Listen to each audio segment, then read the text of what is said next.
whatever, you need to keep that fire alive for yourself.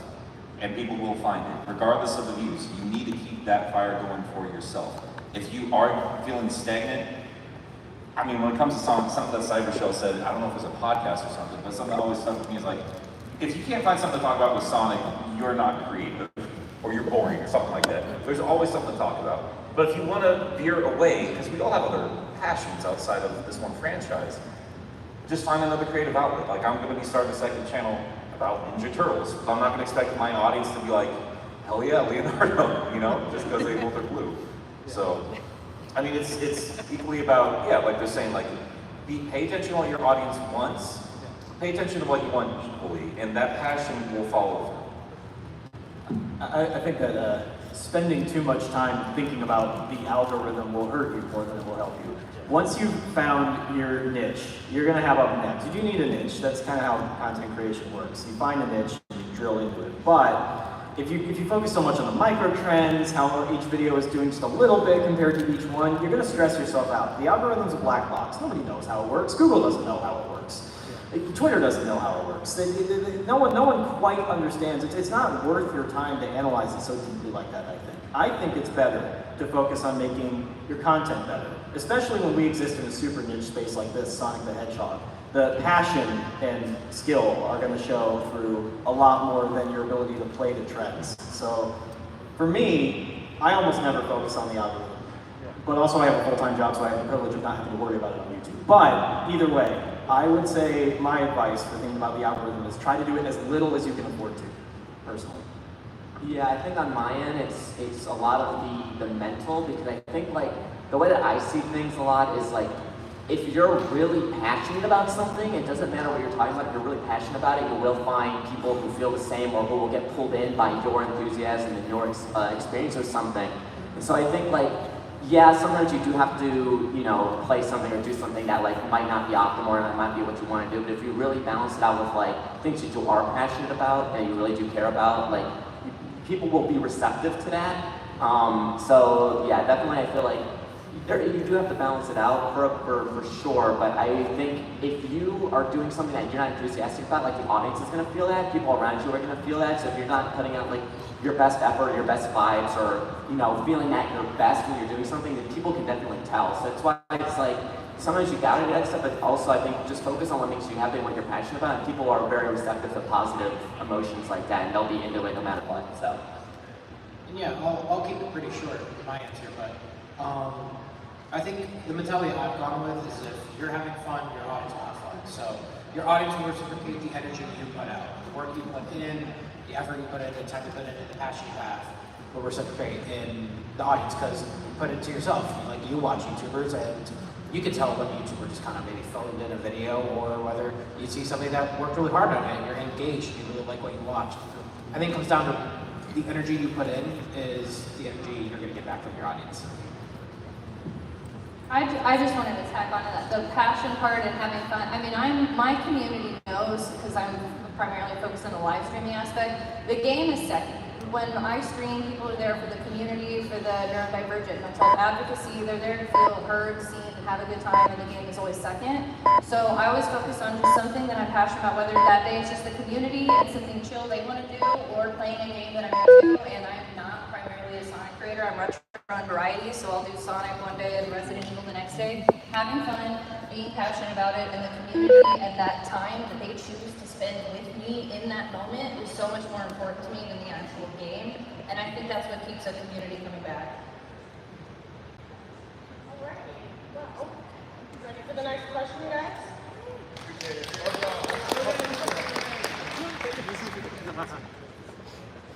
How did y'all first get introduced to Sonic? Sonic 1, I'm old. Yeah, I'm a day one. So when Sonic 1 dropped, I was there first day. You're like 40. Shut up. For me, it was Sonic 2. My aunt had a Genesis, and that game changed my life. So good. My neighbor had a Dreamcast with Sonic Adventure on it. It's impossible not to fall in love. For me, it's very interesting. It's because of my older sister. she was there, obviously day one, had a Genesis growing up in the 90s, and it kind of passed down to me, and it's one of the earliest memories I have ever, of being alive, is as a toddler singing from the CRT TV and like being captivated by the colors of Emerald Hill Zone and Sonic 2. And ever since, like, that's why Sonic 2 is just my favorite game. It's just so nostalgic to me, and that's really what started it. And Sonic has just never left my life since. I tried. He won't leave. I have like a Triforce that I remember in my head. I don't know which one's first, but like my starting Triforce of Sonic was Adventure DX, Advance, and Sonic X. Like those are like my 3 early memories of Sonic, which is probably for a lot of people here. But yeah, that was my my trilogy of it, which is good because then you get introduced like a lot of the characters, and you're right away thrown into like what is like modern era in the 2000s. Yeah, kind of similar. So I never grew up with Sonic, but I used to live in the same house with my cousin. She lived on like the first floor of the house, and I was in the second. And she had Sonic Adventure 2 Battle on GameCube. And so when she would come up, we'd play that like really late at night, and we'd play for hours and hours and hours. We'd do like really cool tricks, like we'd land on the grind rails and do stuff like that. And so I fell in love with the game there, but then I didn't own it myself. So that's when Shadow the Hedgehog 2005 came out. I have to say, I saw that game at the GameStop, and it looked like the coolest game ever. It still is the coolest game ever, and it permanently altered or damaged my brain chemistry. So I made it a % today. So I really sort of got invested in the series with Shadow 5. I still love that game a lot. And Sonic Advance 3 was also the other one I played on Game Boy as a kid. So those are like those are the two. But yeah, Sonic Adventure 2 Battle, my cousin had, wouldn't be a Sonic fan without her, so I know her a lot. Well, thank you, guys.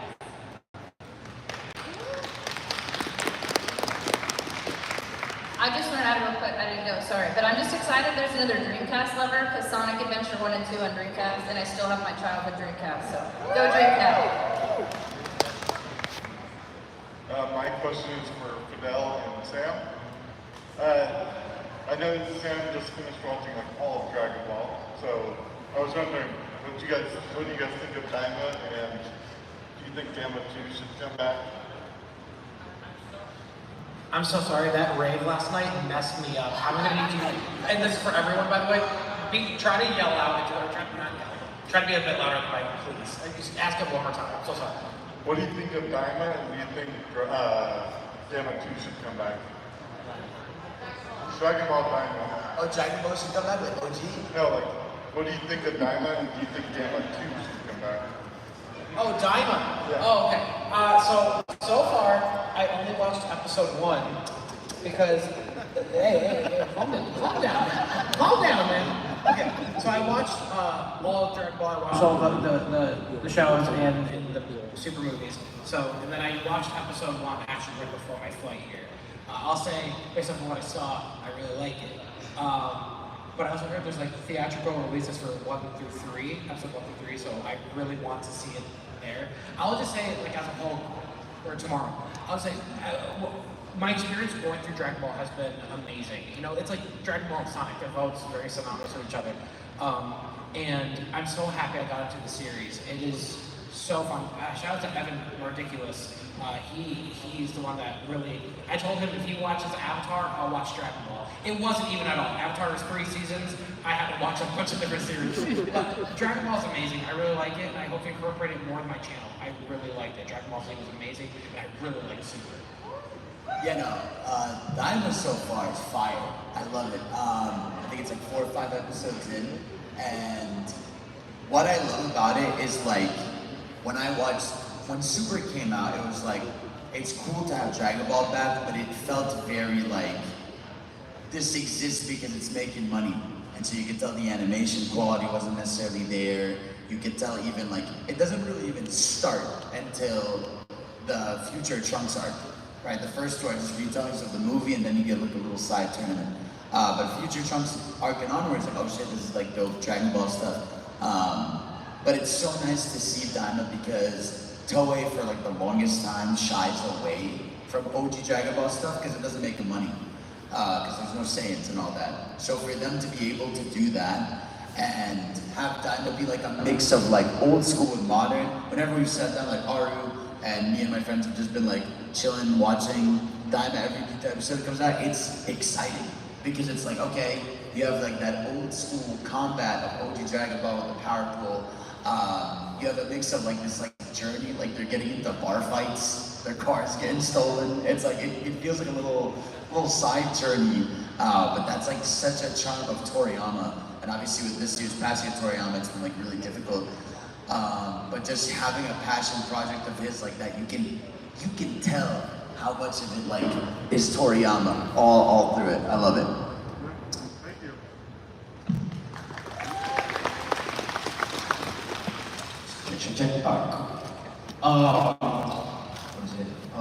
It's very nice to meet all of you out there. My name is Brendan, or I'm also known as DJ Shadow, coming from the streets of the underground. Fidel, I started watching you after you had rallied everybody for Sonic Frontiers for the Game Awards. And, you know, I still think they should have won that. It should have. They just wanted Primo Gems, man. And, you know, Sam, I started watching you in 2017 after you came out with the Sonic Forces reviews. And 2017? That was a great sandwich, man.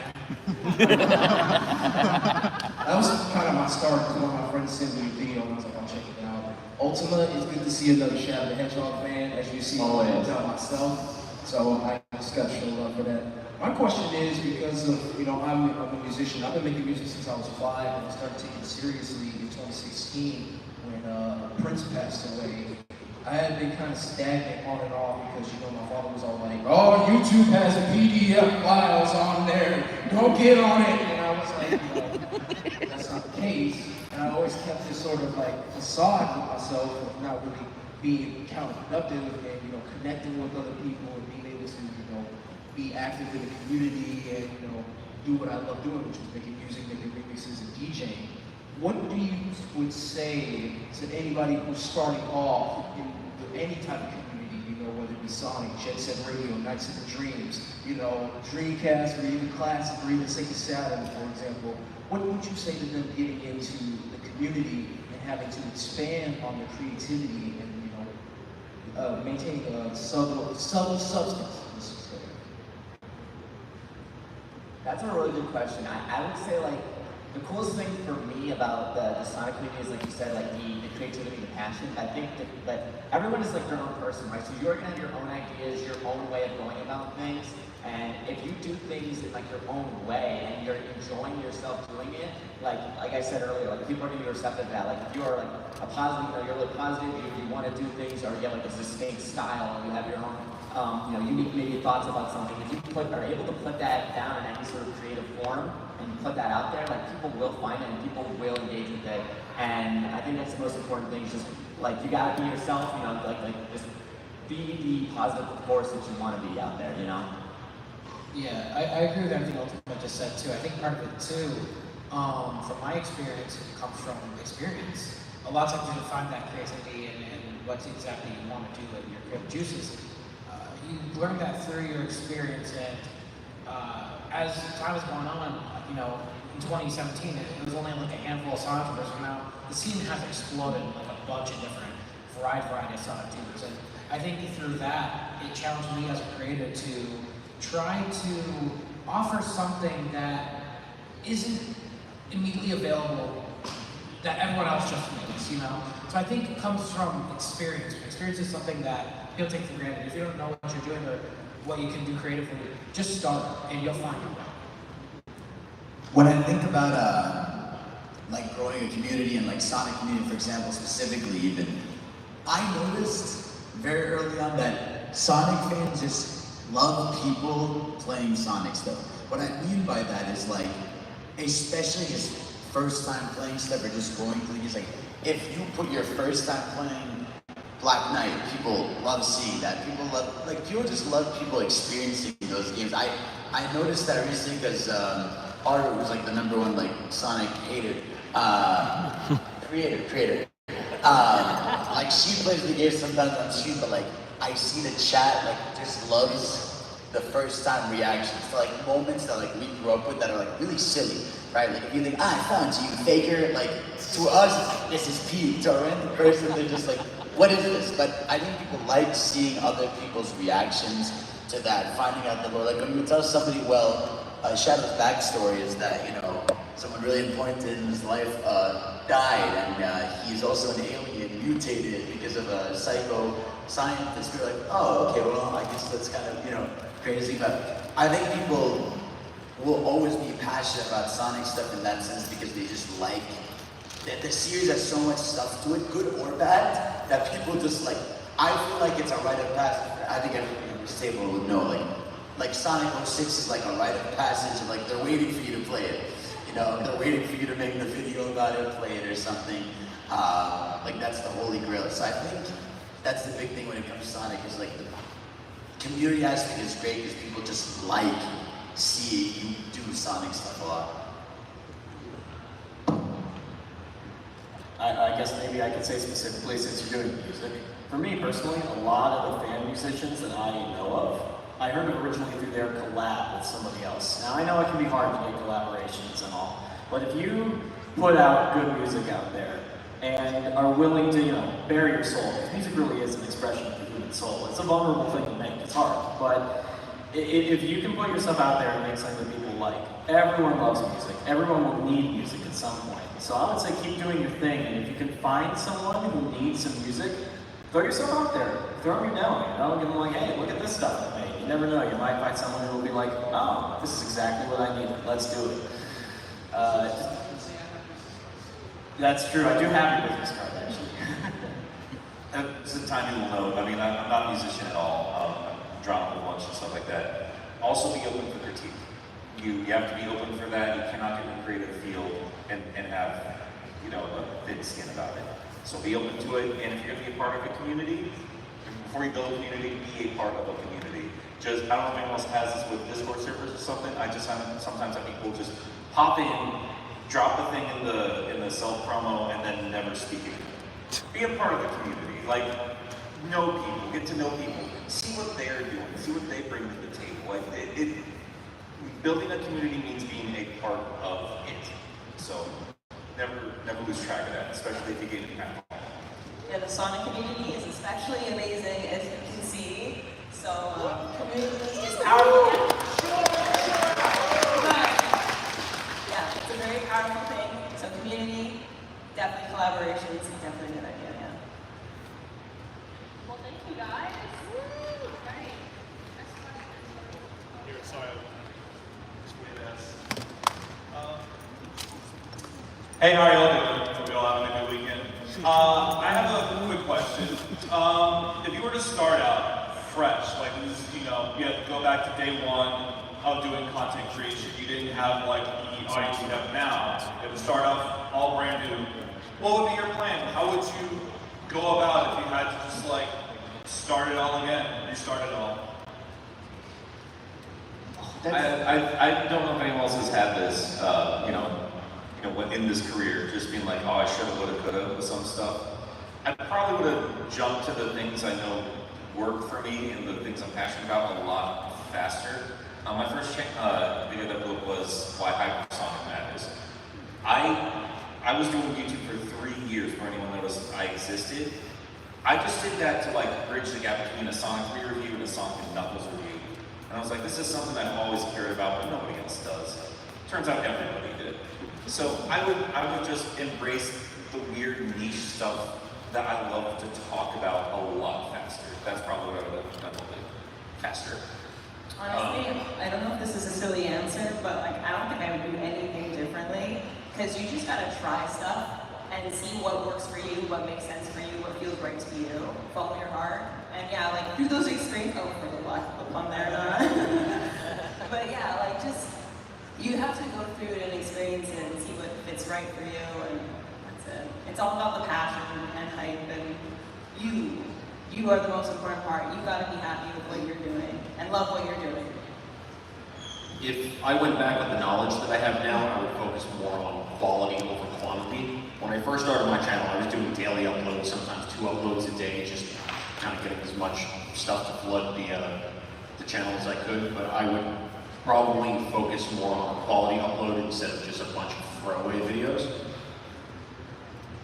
I think if I had to restart with knowledge that I've had prior, it would be to keep things more balanced. So what I mean by that is like, you know, everybody has their own sort of like niche and sort of things they prefer to do. But when I was, you know, I love editing videos, but when I was doing it like full time and like just accepting every work I could, just trying to keep doing videos, it's like you don't have a balance, and so it's like you burn yourself out really fast. And I think that's the thing that you gotta really teach yourself, is just sort of work at a better pace, sort of like keep things more balanced, like maybe edit a little, maybe stream, maybe do something, you know, just trying to go really hard on one thing will burn you out really fast. It'll just make you feel miserable, and like that's not a situation you want to be in. So like I think if I had to start over, I would just tell myself like, let's, you know, slow it down, let's keep things more balanced, let's like worry about like how I'm feeling, how like my own, if I, you know, take care of yourself first, basically. Yeah. My first video on my channel was me using the share button on a PS4 controller on a GTA 5 video. So yeah, there's a lot of differences, a lot of things I can go back in time and do, because I didn't really find my following in Sonic yet. But I feel like a lot of what people said here, the quality over quantity, I think that's really important. That's even something, I'll be honest, I still struggle with to this day, is like, I still have that itch to like, oh man, I need to cover this and cover that, and like react to this, like react to everything, but it's like, a lot, that's something I'm really working on in the last year, is like really working on trying to slow down my video process and really work on quality. I think like, for example, like my recent review of Sonic Shadow Generations, like that's a review that's like a solid week for me to make, and it takes like a lot of discipline as a creator for me to like not rush it, to really focus on it. And yeah, so I'll be honest, like it's still something I struggle with to this day, but quality over quantity is definitely important.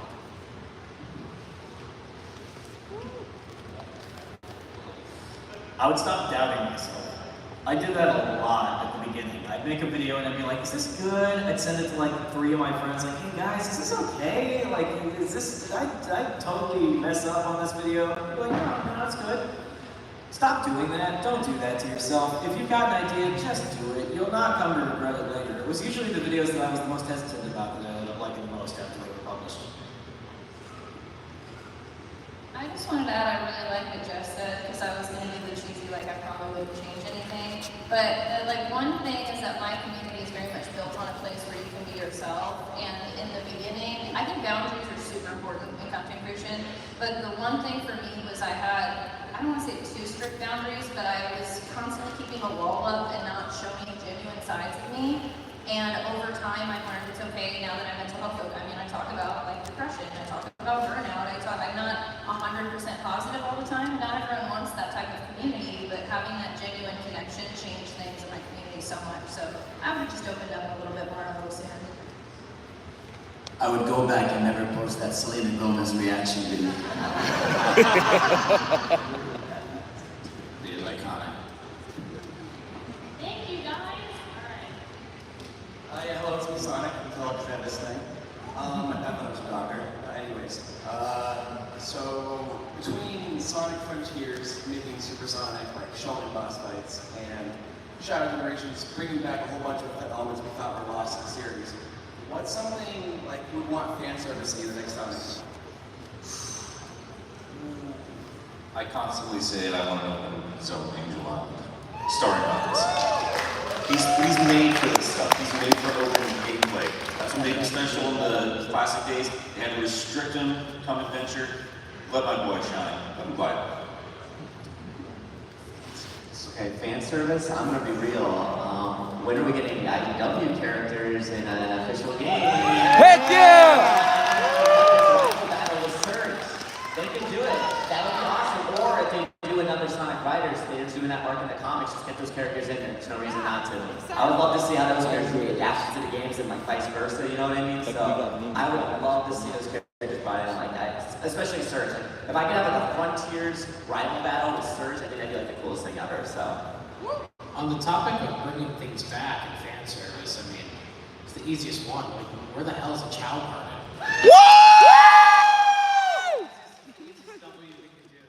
Talk about it,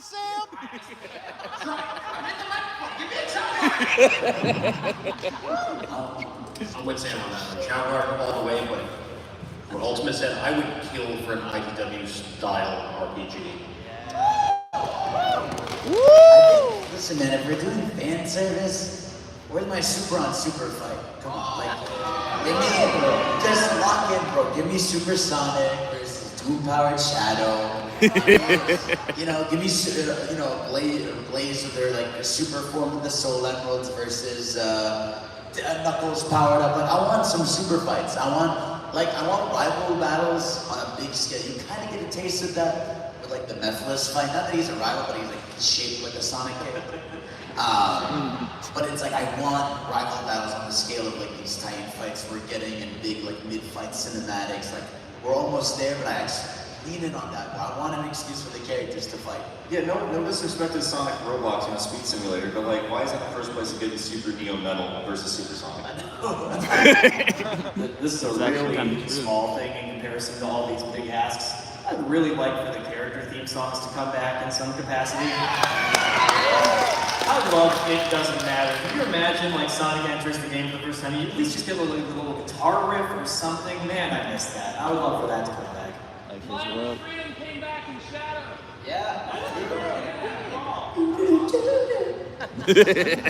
Dreams of an Absolution is a bop.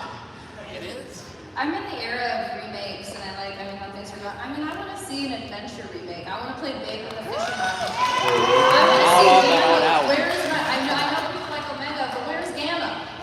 Let's go! I need an SA2 remake. Gamma's better than Omega. False. Absolute false. Bad takes. But one is dead. So.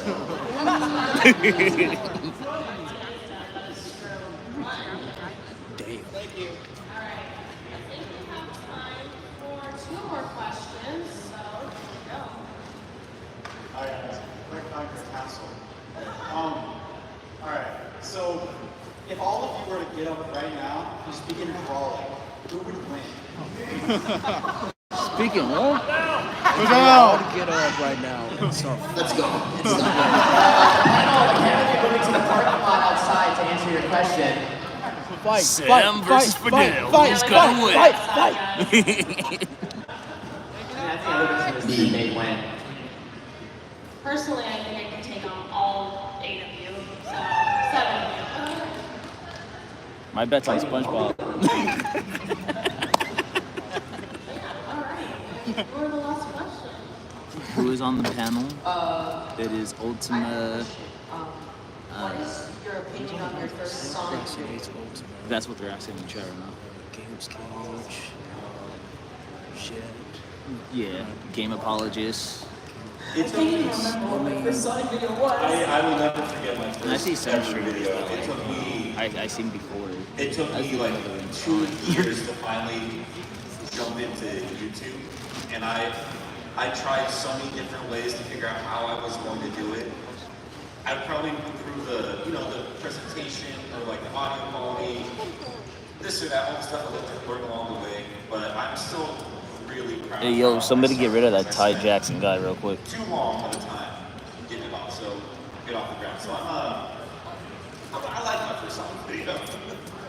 Oh, my bad. I didn't spill my stuff all over. I regret that I came into making Sonic content on a negative, and Fidel will disagree with me here, but my first Sonic video, I'm pretty sure it was colors, and I was trashing it the whole time because I do not like colors. I would have probably played a game that I did like and came in on a positive note instead of starting out negative and then growing into positive with Frontiers coming out and everything. So not the best start. So I think my first Sonic videos are all lost media because they're on the YouTube channel I used when I was like a teenager, and it was like even before I hit puberty, so it was like me playing like Sonic Advance 3, going like, this is my Let's Play Sonic. So that's lost media. I was doing like early YouTube, I remember like I was emulators, whatever, and make like with a crappy laptop like I had off my middle school laptop, trying to make Sonic videos there, but that all channel got like wiped because like copyright stuff, and so like that's all lost media. But I distinctly remember doing like Sonic Let's Plays, like when I was just like a little goo gaga baby. So. This is funny. So my first Sonic video, it's also the first video where I am on camera, and that video was made using an iPhone 4 and a PS4 mic. So I used it as a lavalier. So it was a video. The video was about the SEGA CEO, I think in 2014, apologizing to Sonic fans and saying they're going to make it right. And essentially, that's essentially when I started to make content. I was already passionate in Sonic, knew about the series. But this was right after Sonic Boom, and I was personally, like, I was not interested in Sonic Boom at the time. Like, I kind of had to follow up the series, so I really wanted to get back into Sonic. I wanted to see it succeed, and that was really what that pushed me, saying that apology from the SEGA CEO at that time, pushed me to want to like get involved and get my voice out there. And from that, like, it's just been a journey, because it's just been ups and downs, and I always look back at that video, from that apology, from that CEO, that saying like they're gonna make it right. And I gotta be honest, after the past 10 years, I think they finally did. They did great. I went back to see what the first video is, and it's like me kicked up on the couch with my feet up, being like, just to show you that why I was one of the first people to get this.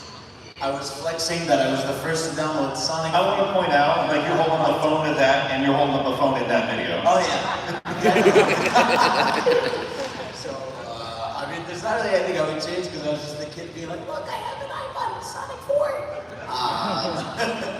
But I mean, I think I definitely would, if I could go back, I would like lock in early on more like discussion-based, heavy topics on the character. That's really it, but I would keep it like this. It's fun. I also had to look up what my first Sonic video was. I did not remember.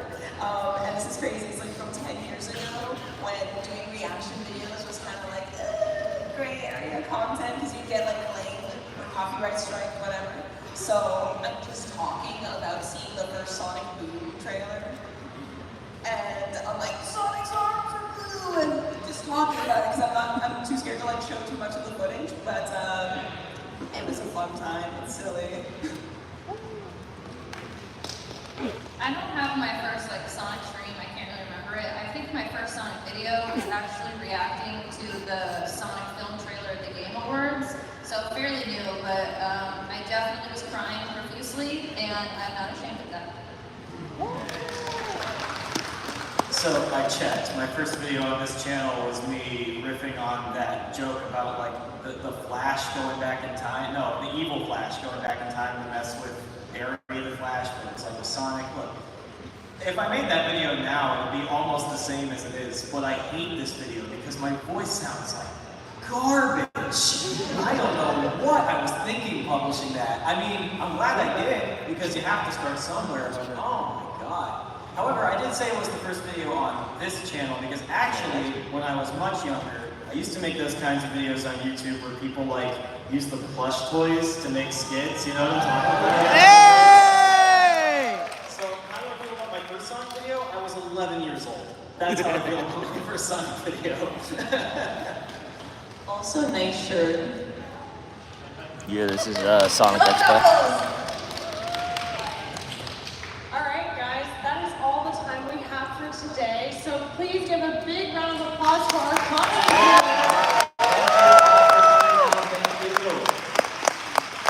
So, I know some of them have some meet and greet tables, so do you guys want to go ahead and like go down the line, Jet, and then down? Tell them what times you are doing a meet and greet. Yes, I have a meet and greet table out here at 4? 4, Yeah, 4. Drop by, I will sign stuff for you, we can talk about stuff, whatever you like. I'm with Jet, so I'll be at his table too, so I'll be there. It's a package deal. Yeah, my main greet's at 3, so I'll see you guys then. Yeah, my meet and greet with I think Games and Childmates, I think. Childmate's not gonna be there, right? But with Wallace and a few others, yeah, we're gonna be there at 3. So I know there's a big line and people weren't able to ask their questions, but feel free if you guys have your questions, come up to the table and come talk to us. I don't have a meet and greet, so feel free if you see me around, just say hi if you want to take a picture, whatever, or I'll probably just crash his meet and greet. I think mine starts like now, so I'll just be out there. Lock it. Yeah, mine starts at 3, but same thing. If you ever see me walking around, please do not be shy. Come say hi. I actually was supposed to do a meet and greet during this panel, but I was last minute fill-in, so thanks for having me. If you see me though, please say hi. I have stickers of my Twitch emotes. Would love to hand them out. Come find me. I'll be probably waiting in line for the voice actors. So. Give a last round of applause for them all, guys. Thank you so much. Louder, everybody. Yes,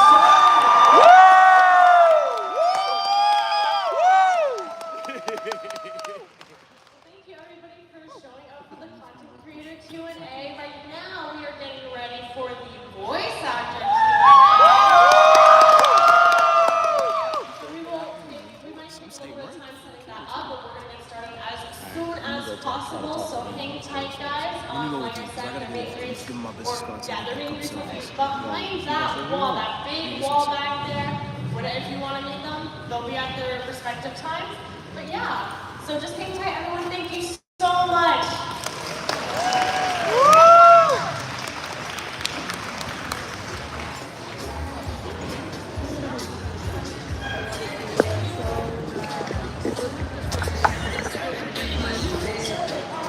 Yo, wait.